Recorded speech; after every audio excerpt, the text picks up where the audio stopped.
Welcome to another episode of the BS Podcast, the show that looks at how behavioural change insights are being applied in the wild.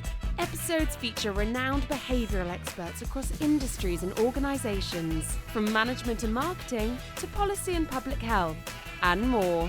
Let's dive in and see what all the BS is about. Here's your host from The Behaviourist, Nick Hobson. JEZ GROOM is the founder and chief choice architect, I love that name, of Cowry Consulting. Previously the group chief strategy officer within the Ogilvy Group. He has been practicing behavioral economics, behavioral science for over 8 years and has worked with some of the biggest organizations and businesses across the world, including British Airways, Nestle, Health England, DIAGEO, and many others. His passion and energy is focused on the practical application of behavioral economics in business and helping companies and organizations build capability within their organizations, something definitely want to touch on later. He is a regular speaker at different industry events such as Behavioural Economics Summit. And prior to starting Cowry, as I mentioned, JEZ was the co-founder of Ogilvy Change and Engine Decisions. So JEZ, welcome to the show.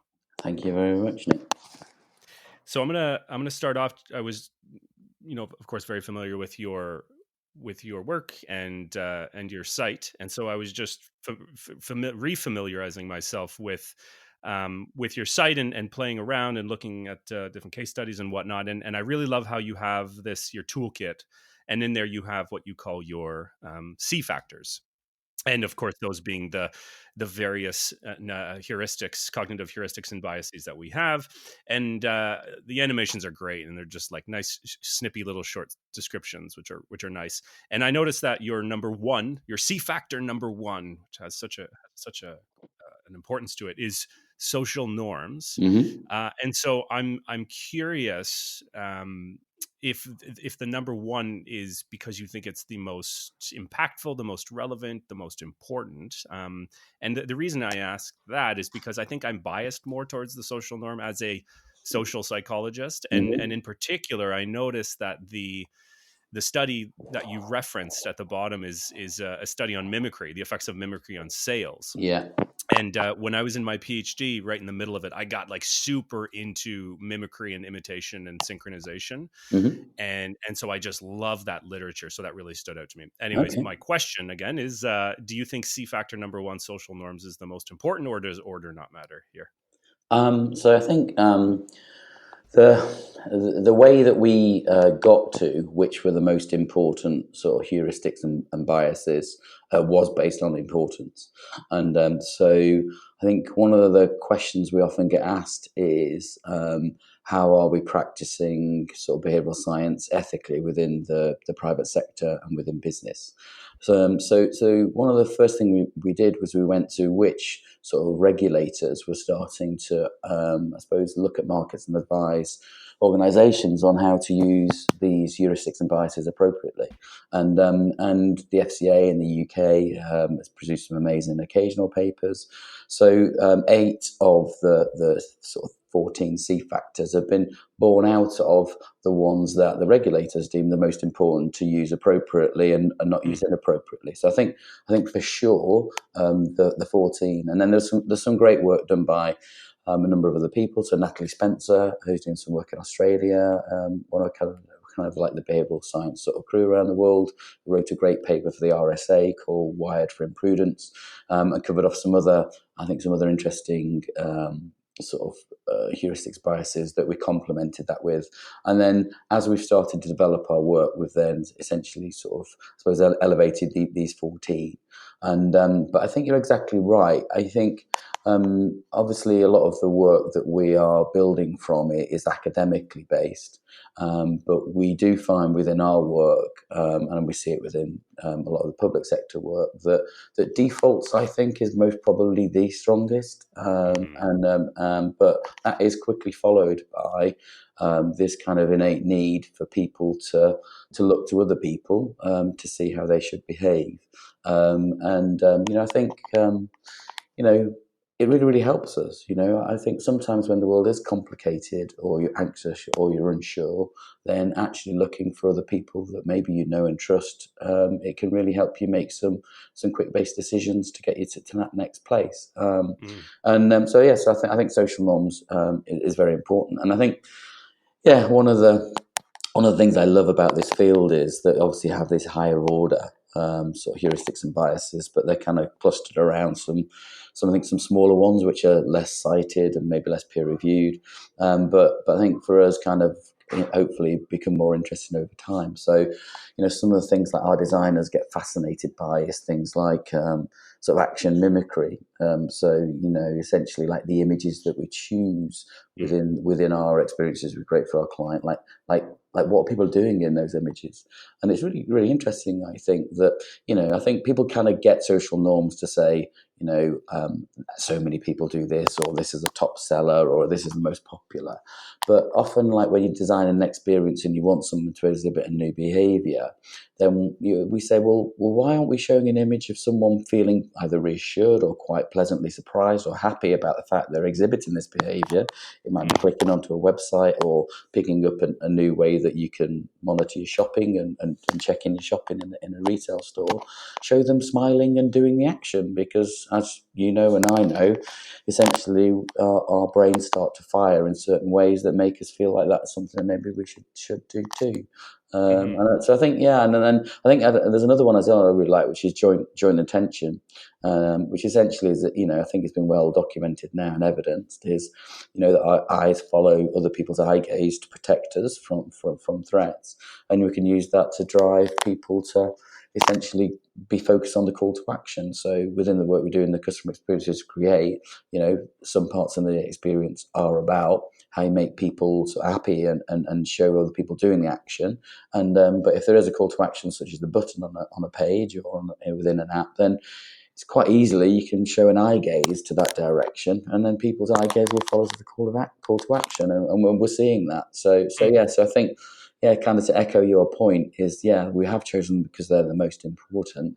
And what I think is great is we're now practically applying them within the real world and within business, and doing it ethically, but also starting to pick on these smaller, sort of lesser known studies to try and bring those up to the fore too. So I think.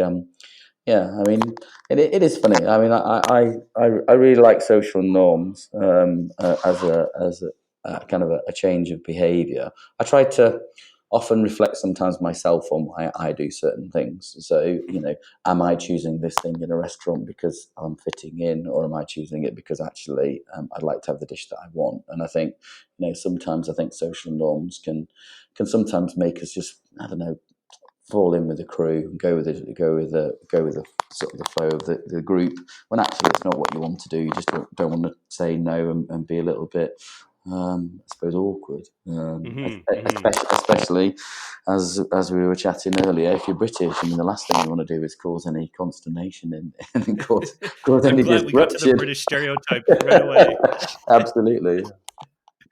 And what's interesting is, like, we have this name, or we have the category social norm, but even in your response in the last couple of minutes, you've mentioned a lot of things which aren't directly speaking to social norms, but they're actually speaking to sort of just social dynamic and the social mechanisms of human to human interaction, including mimicry. And so when we think of social norm, some people think of it as this sort of really top down, this broad aspect of humans understanding what to do, or what they shouldn't do, but really there's some seriously subtle, flying under the radar things that are happening with social, like, and even with mimicry. Like, why I love that literature is because if you if you want somebody to like you, what they found in this work pretty convincingly is, as you know, just to share with the listeners, is if they mimic you, you will like them more, but only if it's unconsciously processed or registered by you.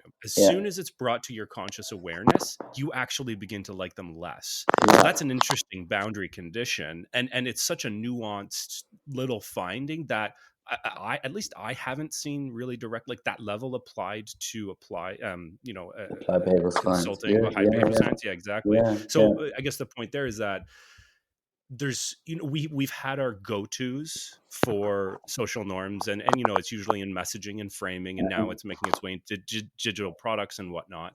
But I remain optimistic because there's just so much more that we can draw on from the science. It's such a wealth.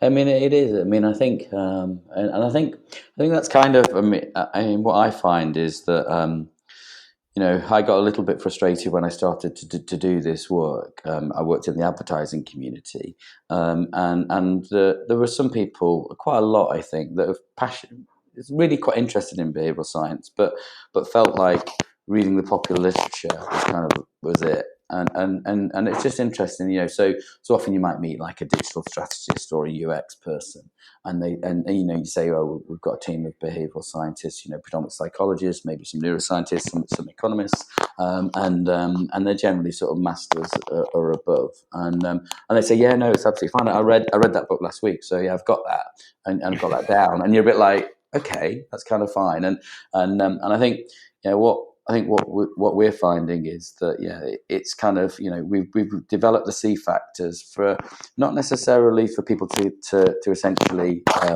think they read those and get them, but why we've developed them in the way that we have essentially is that we are really, really passionate. I think is essentially to essentially transfer our knowledge to those people in CX and digital strategy, but even broader within business, and to make this world more accessible, and it may be a bit sort of maybe a little bit different, I think, to maybe the way that some other consultancies position themselves, and but we really believe that these psychological principles, even calling them heuristics and biases, is essentially starts to create barriers, and actually when you start to share some of these studies in a way that people can understand, in language they can understand, they get it, and then you can start to build from that foundation sort of on. So I think sometimes I sense and I sort of pick up on conversations that I think our role within the behavioural science community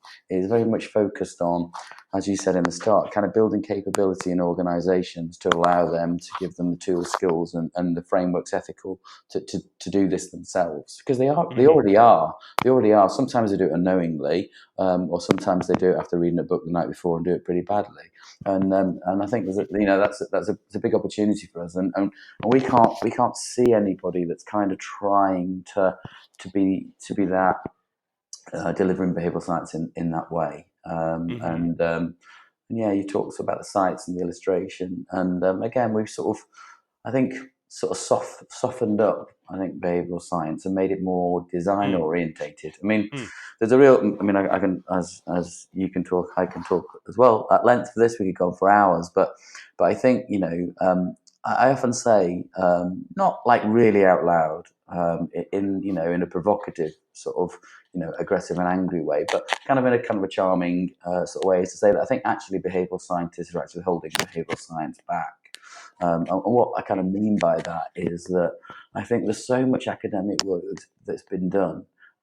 It's all locked away in language that people don't understand, in journals that no one reads apart from the echo chamber of behavioural science. And actually, I think there's the great work done by the popularisation in the books that we all know, but actually a lot of people haven't read those books. So essentially you've got to go even further and take it into organisations and use, this is the irony, like use the principles themselves to then start to disseminate and allow people to enable them to use that knowledge.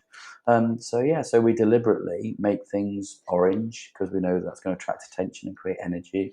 We deliberately use Avenir and Gilroy fonts because we know they're easy to process and people trust us more.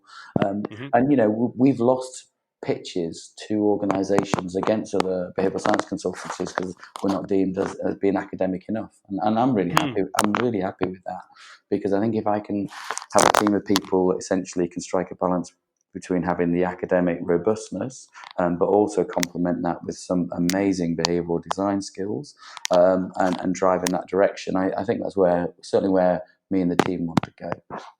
That's really interesting, and I come across there's quite a range. There's a range out there of the different groups, especially as BE and BD and BI enters into consulting, different consultancies Yeah, and for profit. And yours is definitely that site. You just come away with a friendly, a warm feeling that like I could talk to you guys and not feel judged for not having, the expertise in science. Whereas yes, there's some other sites you go to and it does have this seriousness that yeah, we're serious scientists and we do things, and I understand that has merit as well.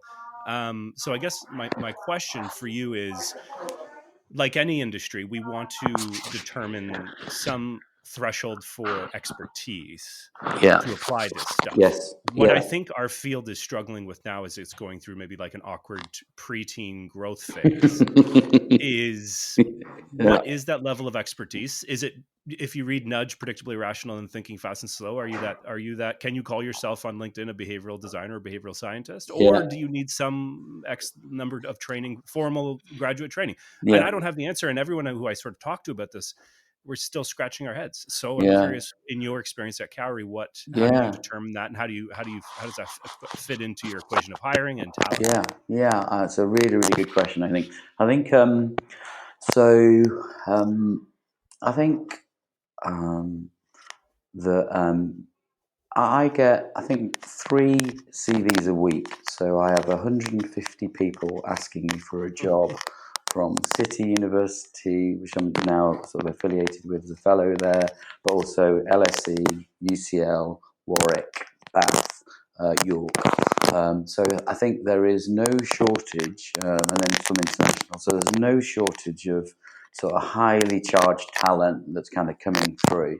And quite a lot of those people have then gone on to do behavioural science masters. So they tend to be economics or psych undergrads, and then they're layering on top of behavioural science sort of masters. So, I think for me, for the type of business that we've got and the type of sort of segment of organisations that we're looking to help, that's enough that I need. So, I think that we don't need PhD capability. And I think, I mean, I hopefully don't sound too old, but I just think, cleverness comes in lots of different ways and lots of different forms. And after working in the creative industry in advertising, there is no formal qualification for advertising. If you're good, you get on and you progress. It doesn't matter generally where you came from.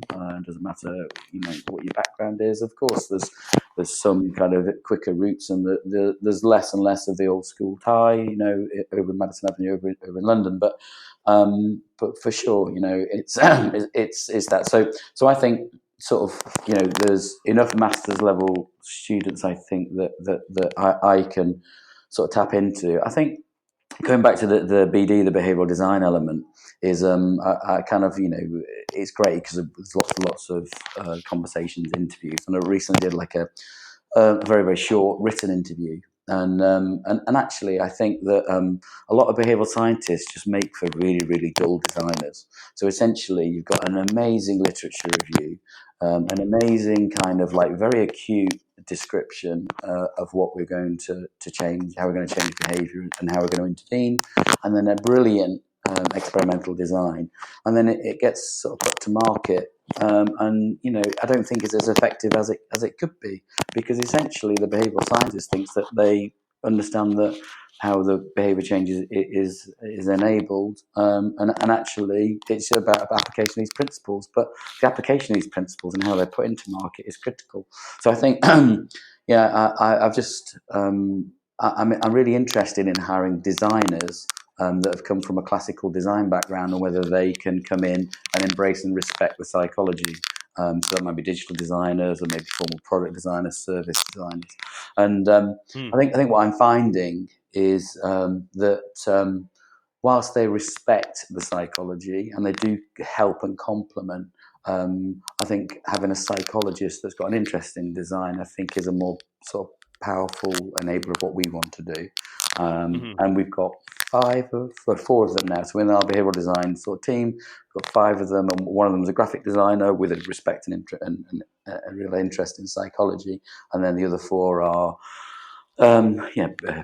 psychology with an interest in design. And so I think I don't think that conundrum has been resolved, but that's kind of what I'm really trying to drive, because I've seen how powerful the creative process is, and the diversity, the craziness, the messiness of creative thinking, and how essentially how powerful that can be. But I think when you underpin it with some real robustness, then it's amazing. It's just so powerful. Essentially, it's like when you've got someone that says, I'm going to design something based on these principles, which are essentially been scientifically and academically robustly proven. And then when you then take the prototype and to market, it works, whereas I think with the creative businesses I was in before, it was a little bit more hit and miss. And essentially what you're buying was the charisma, selling ability of the creative individual, and maybe their presence in the room, and you put a big bet on that, and sometimes those bets went wrong. Whereas I think with behavioural science, our repeatability is very, very high, and I think we've got that down to a fine art. But I'll say it out loud. I don't really want to hire sort of PhD level behavioural scientists that have no appreciation for behavioural design, because essentially I think they're only dealing with half the equation. And then my final point, again, hopefully that sound too old, but I've got some board members who are even older than me, is that, it's just quite funny, I think. It's just like, just because you've got a doctorate and you're a doctor, or just because you've become a professor, it doesn't mean that you're the cleverest person in the room. It just means that you've chosen to get to essentially came to a really excellent level in a very, very narrow field. And that is amazing. But it doesn't mean you're the cleverest person in the room. And I think, and I do get frustrated sometimes that, so when I've been doing behavioural science, when I have been in rooms, that is the assumption that essentially, instead of the highest paid person's opinion, essentially it's those person that the professors. And I don't think that's true. Certainly not in the private sector. I've met some really, really clever people that haven't got PhDs or professors.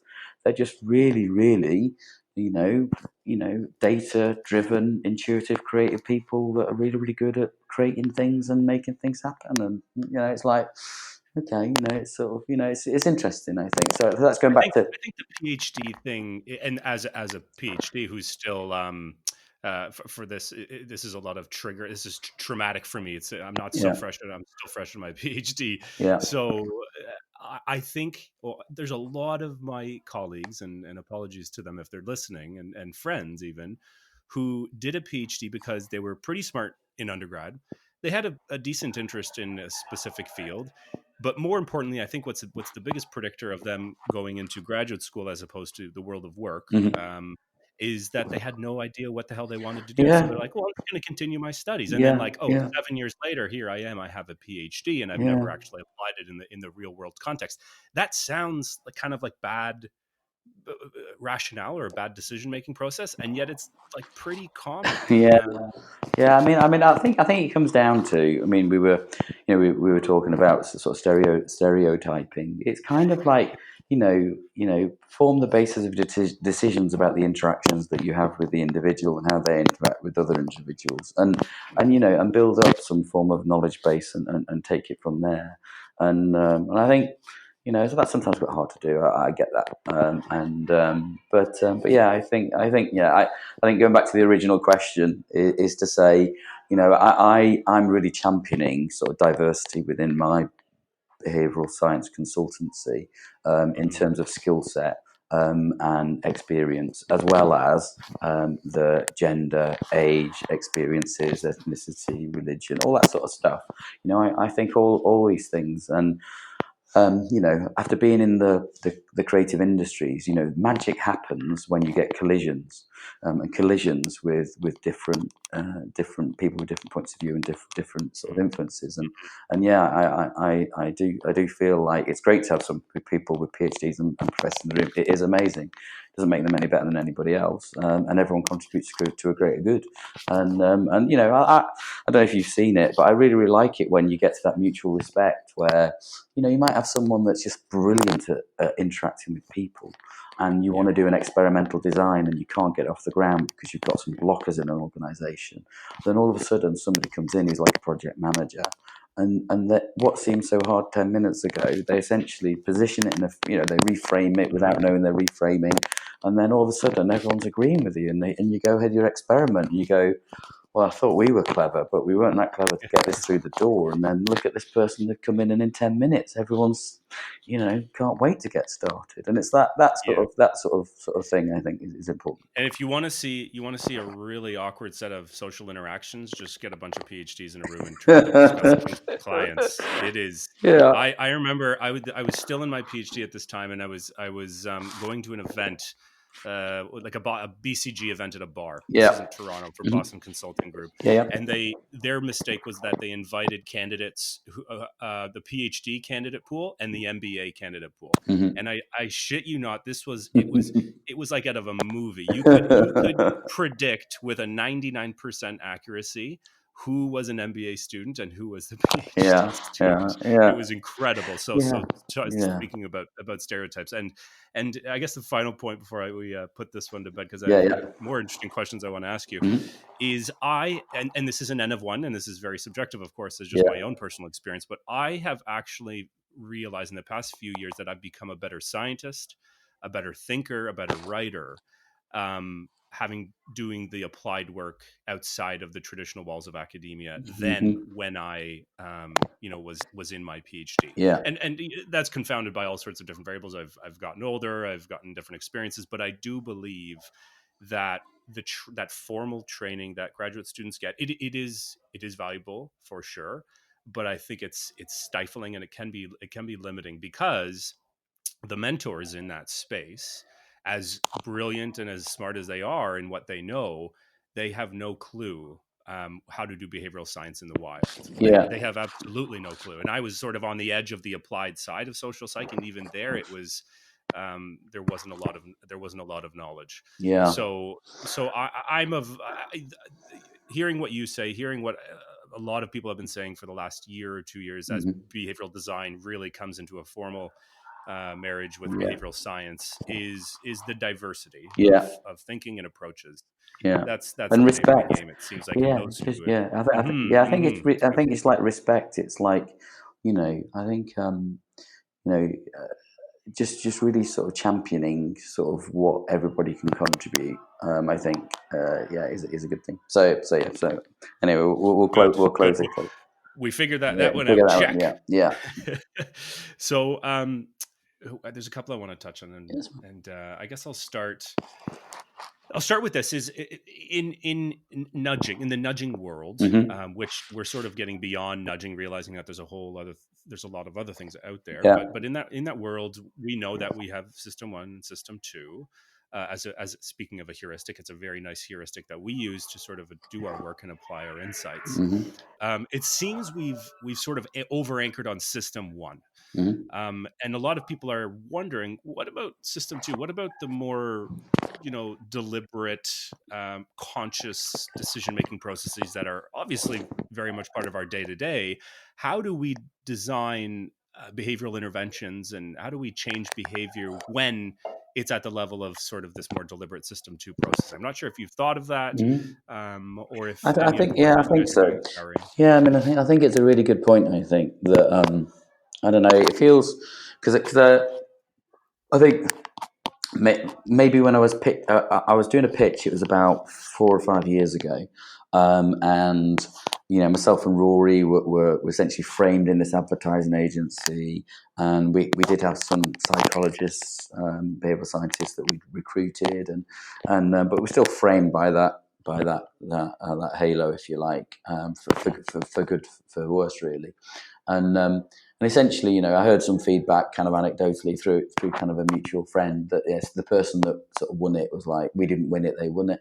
And they were like, yeah, all they do is they just sort of throw heuristics and nudges at people and see what sticks. And like, you kind of go, okay, it kind of, that's the vernacular that had been developed, and that's what was getting people excited. And but I think sort of your background and sort of broader, quite a lot of people, as you find out, they've either come from an economics background or they come from a broader psychology background, and then essentially layered on top of behavioural science. So they are aware of a lot of other different sort of models, frameworks, papers, and theories, and the way that people think. So, I think maybe in the early stages it was about silver bullet and a nudge that could work, whereas now I think people are thinking far more holistically, so I think that's sort of definitely happening. And I was a bit frustrated when I heard that feedback, because we were we had psychologists. We essentially there was a great piece of work done in the UK, which is like a knowledge review for the things like the top 19 or 20 behavioural sort of models. Some of them you learn at school, at uni, some of them maybe less so. And how these heuristics and biases can sometimes interrelate, and then you might have some facilitating conditions, more environmental constructs that are kind of not heuristics, but they're enablers of the behaviour. So we were using those models at that time. So I think, for me, it's kind of like, as you say, there's kind of like step one is kind of like, well, what's going on at system one level. Then there's actually system one does interact with system two. So how can we be cognizant of that? And then actually, what's the broader picture outside of what's going on in this individual's head? What's going on at a social level? What's going on at a broader environmental level, micro, macro? And then let's start to see which are the most important sort of factors within play. So yes, I think we've always kind of thought that way, but I think you're right. There's been this, maybe we call it the show pony. There's been quite a lot of people on the circuit that have been saying essentially, we can change your behaviour. Here's a silver bullet. Here's a fly in the urinal, or here's a default, or here's a text message, and you kind of go. Yeah, I mean, Jason Herrera, I'm sure you know Jason. I love Jason because he's very contrary, because he challenges quite a lot of the status quo. But he sort of challenges quite a lot, because behaviour is very domain dependent. It's very fluid. We don't really understand how it works yet. So there are some challenges. But yeah, I think going back to the system one, system two. Whenever we're talking about system one, system two. Essentially, one of the guys that he was a qualitative researcher, a guy called Tim Reed, that got very, very interested in this, and he had this real fascination around dual operating systems. So whenever we're talking about it, we essentially say, 90 to 95% of decisions we think originate in system one. Nobody knows, because I've not done the meta-analysis on every decision made by every human being so far, but that's the hypothesis. But it is an origination, and essentially sometimes those system one thoughts do flow through, and system two just doesn't have any say in the matter, and the behaviour is elicited. But actually, there's some interesting interactions where system one has this great idea, and anchors system two to maybe be biased by that sort of decision, but still goes ahead with it. But you are influenced by that, or it may well be that essentially system one comes up with sort of a great idea. And system two says, I'm not so sure, and then you probably get procrastination and nothing happens. And then occasionally you get a situation where system one makes a decision and system two says, I'm not doing that. And we know that, when cognitive capacity is eroded, and when there might be other factors at play influencing on system sort of two, then system one can run riot. So, and that's kind of like, without getting into the academic papers, when we're conveying the behavioural science into the people that we talk about it, we sort of layer on these things, and we do use the Homer Simpson and Dr. sort of Mr. Spock model. I shouldn't say Dr. Spock, because the Trekkies get annoyed, and so it's Mr. Spock, not Dr. Spock. And but I really like that, and I'm familiar with Elephant Rider, Press Office, and the Oval Office, all these different models that people have got. But what we find is, that the easiest way to convey it is still this sort of this feeling about this rational sort of Star Trekky versus this maybe slightly more gregarious, intuitive, emotional sort of humour. And it does work. But we do talk about the interactions of the two.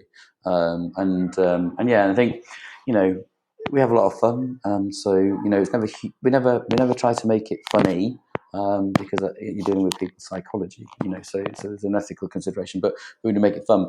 And I still, this stuff works all the time. So the Stroop test, like doing the Stroop test live in a room of 30 people to bring to life about how essentially we've got two systems and one of them has got limited cognitive capacity and gets tired quicker than the other. It's just brilliant, and it's just those things I think that really bring to life these sort of elements. And I think, and you're never going to break the Stroop effect. No, it's just every time. So good. I mean, I'm colorblind, so I struggle with both. So, but yeah, it's sort of kind of like I kind of go through, and I'm like, I don't really know what's going on here anyway. But it all looks the same. But yeah, it's but it is. Yeah, I think one of the things that we found, and I think Ariely is by far the best at this, or was. Obviously he's become more applied, he's got a few different businesses, but when he was on his sort of road trip, if you like, he was bringing to life a lot of the behavioural principles through experiences for people so they could experience it for themselves. And I think, I think, I've been very fortunate to meet, in the last sort of 10 years now, all of the kind of forefathers and some of the great, amazing women that have been in this sort of field, and they're all brilliant but different. And but yeah, I really like the way that Ariely sort of just made it that little bit more fun. He's an engaging. He's a really engaging individual. His writing is captivating and engaging, but he himself as an individual, he's not your typical academic. I think coming out of that space. That's why I think he was sort of the perfect spokesperson at the time, and we were sort of ready for this, given some of the previous work, given prospect theory, given some of these other things that had started to come out. I think we needed that character. I think we needed that humor that he comes with. Like, imagine Dan was actually sort of this really dull and boring guy. Maybe it stands to reason. Like, maybe it wouldn't have had the same trajectory, or at least the sort of the upward trajectory that we've had the last decade. I agree. I mean, I think all of them are amazing. They're just all quite different, aren't they? I think, but reining back into system 1, system 2. So yeah, I think when we're designing experiences, we're very, very sort of aware and cognizant of which system are we appealing to and why, and is it the right system? And I think you alluded to something around that is kind of like a good conversation to have at the moment, which is we've been talking about friction for a long time. I think it was in Cogload. I think Cogload have been doing quite a bit of friction, cog friction, and I think ourselves, and we really like that. And we have this kind of like very binary kind of friction to fluency. So essentially, frictionful experiences, and how can we create more fluent experiences? Because fluency is very elegant. But there's always a challenge, I think, and again, rightly so, which is that sometimes frictionless equals meaningless, and actually we need to create some positive friction and engage system 2. And actually, when we do engage system 2, that can be quite rewarding, and people can essentially change their behaviour as a result. So yes, I think so. So yeah, I think we talk about That's something, sort of cut you off. That's something I've been thinking about. I just want to hold you on that point of this positive friction and how I sort of conceive it as effort. A lot of the discussion we've had in our field has been like, let's remove as much, make it as frictionless as possible, reduce the effort. Like, nobody wants that. But then you go back to probably the seminal work in social psychology by Leon Festinger, on cognitive dissonance. That is, and effort justification, which means, it shows we will put in effort a lot. We put in effort into a lot of things. And some of those things are the most meaningful aspects of our behavior. Those are highly friction. There's a lot of friction in those processes. For and sure. We're not getting rid of them. And so there's this very recent work, actually my previous mentor published this great paper, and I'll link to it in the show notes, essentially showing that effort is inherently rewarding. That we actually will engage in a behavior that's effortful, and it's almost acts as a self-signal or a social signal if others are engaging in that similar behavior, like through rituals or prayer if it's religion. And we say something is important over there or within my own behavior, and I value that, and I'm going to hold that close to me, and that's going to sway my decision making. Now, that's completely opposite of what a lot of what we've been saying for a while now, that it's get rid of effort, get rid of friction. So now I'm curious, is what's that first real amazing case study that says, look, we actually increased effort and friction and we saw the needle move instead of the other way around? Yeah, I mean, I think, we work in financial services a lot, and we work in pensions a lot. So, the 401k plans equivalent. And I think we spend a lot of time to go, like what do we want the customer to feel here, and what do we want them to do? And it's kind of, like I said, just understanding which bits we need to appeal to system one and which bits need to appeal to system two. So classic might be something like, if I say to you, okay, so we're going to essentially look at your asset allocation and the portfolio of your pension fund, and it's really, really important. And we're going to have to kind of ask you some questions about sort of how you feel about financial services and your attitude to risk. And as a result of that, then we'll be able to make some decisions. And you kind of go, okay.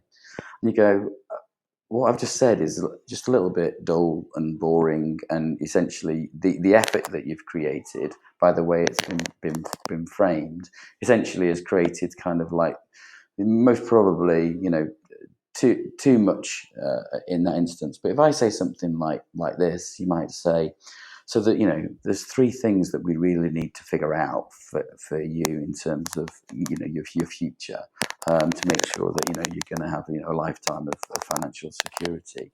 The first thing is, it'd be really, really good to understand your investment style. So what sort of type of person are you?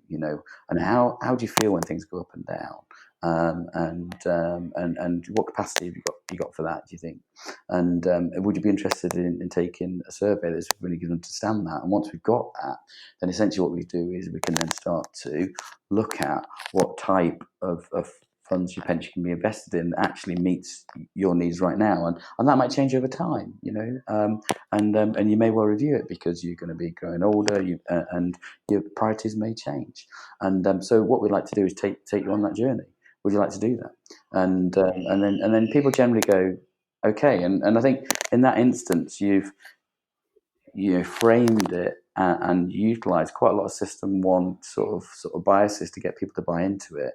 But you know that when you get into the investment style, by calling it investment style instead of attitude to risk, essentially, I mean, where else in your life does anybody ask you what's your attitude to risk? It's just like, it doesn't feel that motivating. But when people say, what's your investment style? You go, I don't know.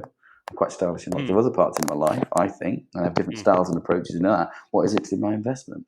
And I think those are the sort of things I think that what we're doing is to say, let's essentially get people to the place where we do want them to create effort, but let's not drain their resources before they get there with essentially meaningless bureaucracy that the regulator has put in there to protect the company and the customer, but actually is getting in the way. And can we not say that better and create an experience that's better? I think that's where we are. But yeah, I mean, I think we're I think we're on the cusp of that. For sure. Yeah. And can you for just a couple more things, if you don't mind, you mentioned when we were chatting before we started recording here that you'd responded to Dilip's message on LinkedIn, and I actually saw that, and I was like, oh, this is really, I'm curious about this. So this the 4 F's framework, as you mentioned, and it's picking up off of this notion of nudging and sludging and friction and positive friction. So I know you mentioned it a little bit, but would you mind just going into a little bit detail, share with the listeners what your thoughts are around that and how you're sort of structuring some of those ideas? Yeah. So I think I think there's new vernacular being driven, I think, by Thaler and Cass around nudge and sludge, and I think one of the things I think that in some ways I think is quite limiting, I think, about just the word nudge is it kind of infers that there's one small intervention. I think, as we were saying earlier in the conversation, is when you're creating an experience for a customer or a colleague, so an employee of a company or a customer interacting with that company, often there'll be an experience that might last for 20 minutes, 2 days, 2 months, or maybe 2 years or 20 years. So essentially what we're finding is that, we are designing experiences that have got multiple nudges in. So we can look at like an insurance claims process, which we did recently, and explain to the client that there was 73 things that were wrong with it, and they thought it was great. And then we then redesigned it with 39 nudges in it. And they might be some of the things we were discussing earlier about what imagery we're using. So I think, it seems to be in the public sector, it's been maybe focused on one specific intervention, which is robustly tested in field with an RCT, because the implications of that are massive and long lasting, as well as the reputational risk for the government. So I understand that. But I think in the private sector, we've been like, if we just have one nudge working with our clients, it's high risk. And if it didn't work, we're not going to get any repeat business. And actually, the experience will be creating a bit messier than that. So I think, nudges, I think to sludges is most probably kind of like. So I think that's where we're. So we have a process which identifies friction in the system, and essentially that can be utilising a psychologist expert eye or behavioural science expert eye and their experience, all the way through to the full gamut of psychometric, biometric, and neurometric tests, from eye tracking or galvanic skin response, all the stuff that I'm sure listeners have heard of. And but kind of doing that sort of diagnostic sort of piece, so to identify what that friction is, and essentially that sits, we think, in the sort of the bottom left of a 2x2 metrics, and that harms people.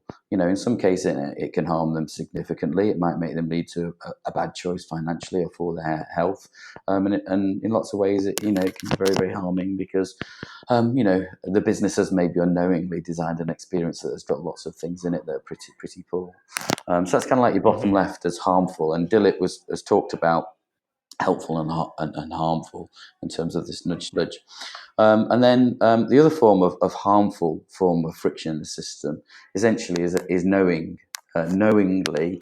creating experiences in the private sector, and also I think most probably more unknowingly, I think, in the public sector. I think it's fair to say that in the past, for sure, especially in financial services, we've seen people use behavioural science to essentially what we call phishing. So Phishing for Fools, a great book from Schiller, essentially utilising these biases to essentially start to get people to make erroneous choices, which creates this lack of mutuality. So there is very little value derived for the customer and a lot of value derived for the company. And we saw that in 80s, early 90s financial services, credit cards, PPI, endowments, all these sort of processes. And would you argue that, sorry to just to hold you there, would you argue that a lot of big tech is equally guilty of that? There's a lot of conversation now with dark patterns and securing people's data in these sort of more exploitative ways that are based in behavioral psych. It's something that I've started to think about, and I'm curious how we talk about that in our ethical classes, that we say, look, there are certain retailers, there are certain travel companies, Ryanair has been called out as maybe the biggest offender on some of their insurance products, and we call it out and we say people are now designing things without an ethical consideration for essentially the customer. And I think we're just really, really clear is like, all of my team and me included, essentially, what we are doing is essentially creating taking very poorly designed experiences without psychology and improving them to allow people to do what they ultimately want to do. So they want to go into a store and buy something, and they want to find it easier to choose the thing that they want to buy. So, classic example, I'm not going to sort of talk about the names of the clients, but, it's interesting. Like, you might have a major supermarket in your case, so like a Walmart, and like the suntan cream in the Walmart, or over here it might be in one of the major supermarkets, it might be like £2 cheaper than it would be from a pharmacy. It's the same suntan cream, but the reason why they buy it from the pharmacy is they think it's better from the pharmacy because they've got essentially a brand that's codified in white and science. So you kind of go, okay, well, these guys will clearly this suntan cream, even though it's exactly the same, it must be better from this shop and worth paying £2 more. And we're like, no, that's not fair. So we think it's entirely fine to say, well, what are essentially our credentials in this space? Do we have health advisors that are stand up? Do we have links into pharmaceuticals? And could we demonstrate our credentials such that people go, well, these people have got these credentials too, and actually it's £2 cheaper, so maybe I'll just buy that product here. So I think we're very, very clear that we want to use this stuff to essentially enable customers to make good choices that creates mutual value for the companies and mutual value for them, and then also as well be able to sleep straight in our beds at night. I say to the team, do you want to tell your mum when you go home that essentially what did you do? Well, we designed an experience that essentially manipulated people using psychology to do something which isn't in their interest at all, and isn't a sustainable business strategy for the client. So we're not going to get paid by them in 6 months' time either. So nobody wins. But that's what I did today. And I think it's incredibly naive to think that everybody in the private sector thinks that way. They don't. It is a very, very small minority of people that do think in that way, and we don't work with those organisations. So I think that's it. So I think we've got essentially friction and phishing, if you like. It's a bit of a play on words, 4S, because it's a PH in Schiller's language. And then you've got positive friction, as you sort of alluded to, which essentially is moving into help. So essentially, you don't want people to make some big financial decisions if they've not fully understood and experienced essentially the outcomes, and maybe experience them vividly what those outcomes might be. So slowing people down, giving them cooling off periods or time of reflection, go and speak to this person, go and look at this different scenario, go and listen to this case study as a video and experience it for yourself, see what it feels like. Then once you've done that, then come back and then make the decision, as opposed to, we've got like 1,200 funds and everybody's in default. Do you want to go for default? And that essentially is not helpful. So I think that's that. And then, the final sort of element is fluency, which I think, for us is kind of like this multiple kind of sort of an intervention, which has got lots of little ideas, whether they're nudges or whatever they're framed. But essentially, looking at, a number of different kind of ways in which our intervention might be able to change behaviour in ways that would be great.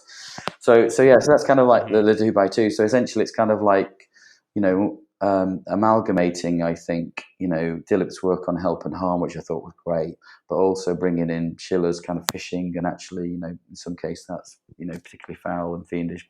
There's a lot of other F words you can use, some rude ones, but then also highlighting that there is this positive friction, and sometimes it is very helpful to create that, as you say, to create a more rewarding impression and cement that behaviour. And I'm a bit, I'm afraid I'm a bit harsh on the big techs. I have this clearly this bias, and I'm talking of like the Twitters and the Facebooks and Instagrams and sort of like that. And I think it was Instagram, and I could be wrong about this. I'll correct. I'll fact check and put it in the notes of the episode. But I believe one of them actually put in what I think would be considered a positive friction, where they sort of they would send a user a prompt, a notification before they hit send or to post a message that said, "Are you sure you want to send this message?" Sort of just asking them to pause and to reflect. Maybe it's in the heat of the moment. And I think that maybe they're even coding for the language of the post or of the content to see there might be some stuff in here that's not great. You might be feeling emotional. You might regret this later. Are you sure you want to send this? And then they sort of have to agree. So it's another example. And I'm heartened when I see those little product design features being introduced, because now it's like, oh yeah, they're actually they are making decisions in our better interest. In the better interest. I mean, I think. I mean, it's availability bias, I guess, isn't it? That everyone can think of a certain company on a certain platform that might have influenced certain sort of political events, and that essentially it's like, well, then everybody must be doing it. It's like, okay, well, there's this thing called availability bias, and it's safe to get on a plane than it is to get in a car, and so I think it is a classical thing in my career.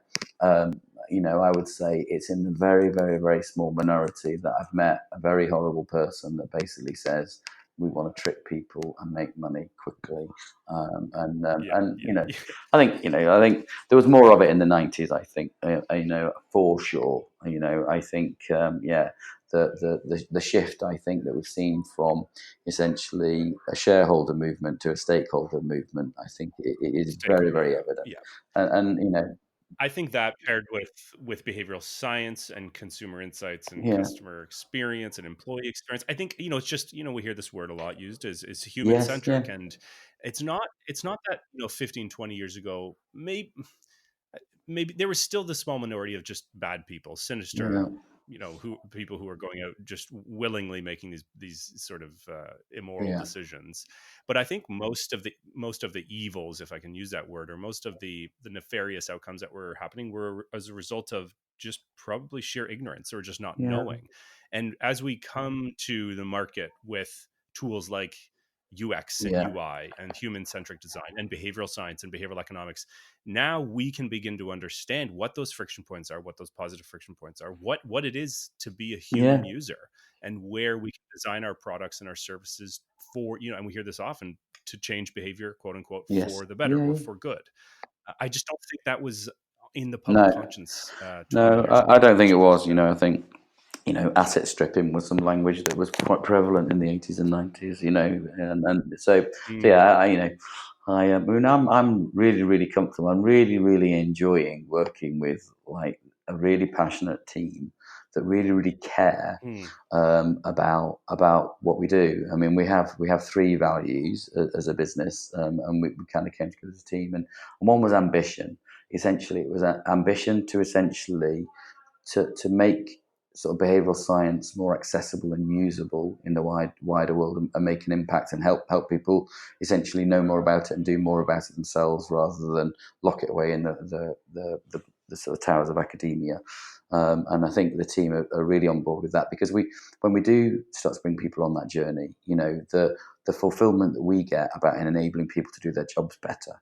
Like when we did some work in the probation service, like when people are dealing with people that are coming out of jail or want to stay out of jail, and then you're essentially mm, you giving them the tools that allow them to interact with these people to help them stay on the program and keep out of jail, which is ultimately what they want to do, then and you get some amazing results when you do it. The stuff that is found quite hard doing other things is very, very fulfilling. And I think having that sort of ambition, I think, is important. And then I think having we have a real sense of caring. We care for each other, about the way that we interact with each other, and support each other. But also as well, we care for the people that we work with, our clients, and we care for the customers that we interact with, who are also citizens. And because we live in the same world and we want the world to be better. And I think that is, it's mm. kind of really, really genuine. Sense of my voice, it's really, really strong. And then the final sort of value is about integrity. Is that we want to sleep straight in our beds at night. We want to essentially, we just think there's so much work to be done, right? Making the world to be designed better for the way that our brains actually think. There's a lot of money to be made. There's a lot of things to change to make everything so much better, so we can spend time with our family and friends. You don't need to do any of the other stuff, which essentially, so for us, it's just not a consideration. It's just kind of like we're very, very, Mhm. very, very sort of true. We've got our North Star, and we're absolutely loving it. And it's great times. And I think so. That's great. And I think there is this general shift, and I've been joking with my guests, and I'll do it again, because it is this recurring theme, and it's not just a slogan, it's not just a tagline that these organizations are based out of or Mm-hmm. based off, which is this Yeah, pro-social, this sort of this feeling of altruism, this feeling of doing good and wanting to yeah. help. And it is very heartening, and it's heartwarming. And I joke, it's like, I need to find the one antisocial behavioral scientist out there and have him on the show, find because we need find a her or him. balanced Yeah, opinion yeah, here. yeah, yeah. That's a really good. It is funny. I mean, I was kind of it's some interesting sort of like, except everything's contextual. But if we hadn't had the some subprime crisis, I have like two sort of ponderings. One, would nudge theory have taken off? And two, if it had have taken off, would it have gone in the direction that we've gone in? So what I mean by that would be, essentially a time of austerity when governments especially were looking for no-cost, low-cost solutions to influence citizen behaviour. At the same time, we've got a solution which got some headwind in London and over back into Washington, and prime ministers and presidents were supportive. So that's kind of one question. Is I wonder how quickly the fires would have been flamed if we didn't have a subprime crisis. And then I think on the other way, if we had continued to go into hubris, like what would have happened? Maybe we would have had these Machiavellian sort of psychologists running riot, and there'd be a lot more of them. I'm pretty certain there would, but yeah, maybe I think it's just Cambridge Analytica influencing political events and revolutions around the world. Yeah, that's it. I got to have those psychologists on. Yeah. I actually saw one of them who will remain nameless, but when I was doing my PhD, this person gave a brown bag talk in the department as this work was just taking off. And it was like, wow, this is fascinating. However, I don't think this is ethical. No. Like, this is probably questionable. And the person was like, no, it's fine. And like, fast forward 7 years later, and it's like, kaboom. But I think, sort of, joining up quite a lot of the questions, I think there would be a lot more dark patterns. I think that Silicon Valley would have been influenced in a different way with utilizing this type of thinking. For sure. I think Nir Eyal on his hooked sort of habit loop. He does that really nice piece at the end. I've taken.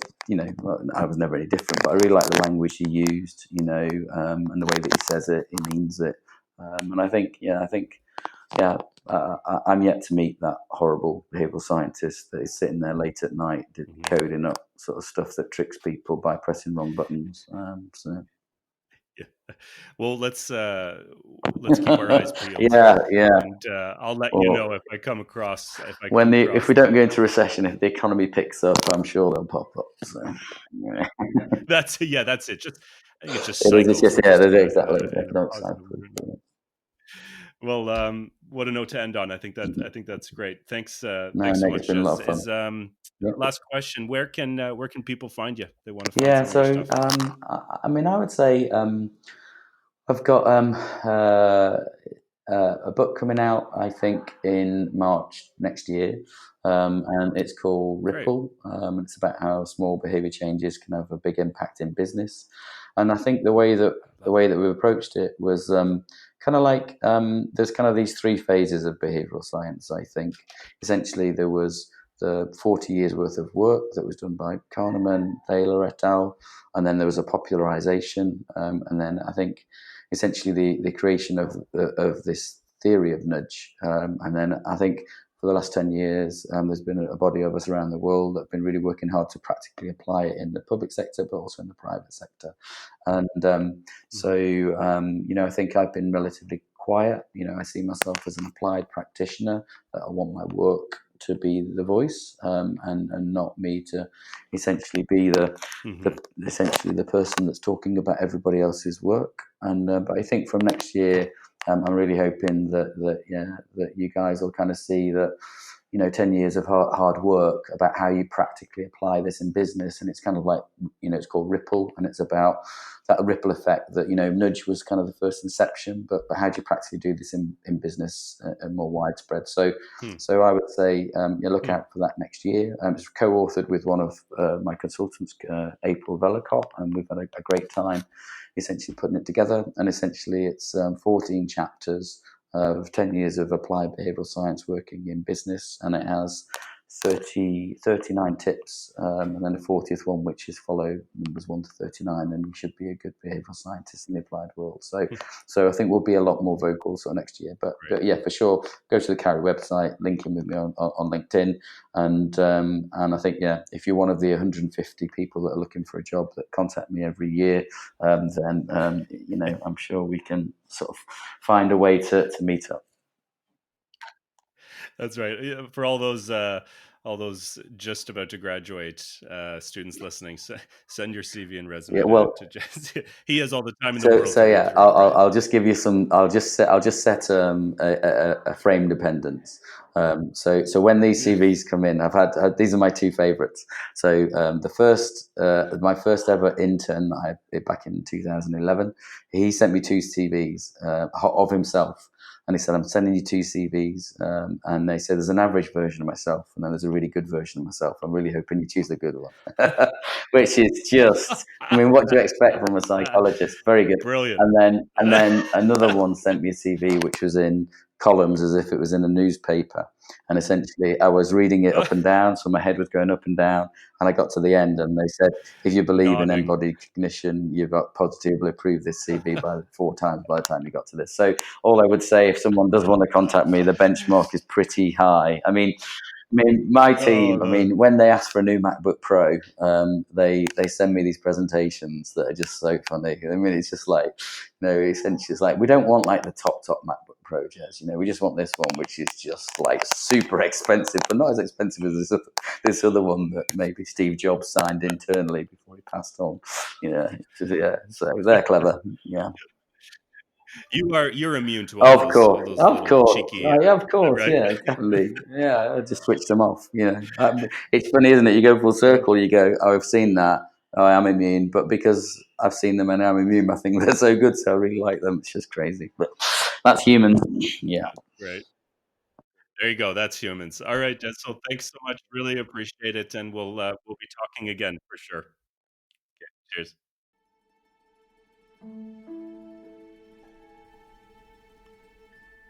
Hey, Nick here once more. A final farewell note before ending. All the show notes, links to papers, resources, and materials mentioned in the episode can be found on the BS podcast page of The Behaviorist, where you can find all episodes and lots of other interesting, easy-to-apply, sciencey stuff. Just go to www.behaviorist.biz/BS podcast. And lastly, if you'd like to join me in the mission of spreading the good BS word, remember to rate and review the show on iTunes. Why should you?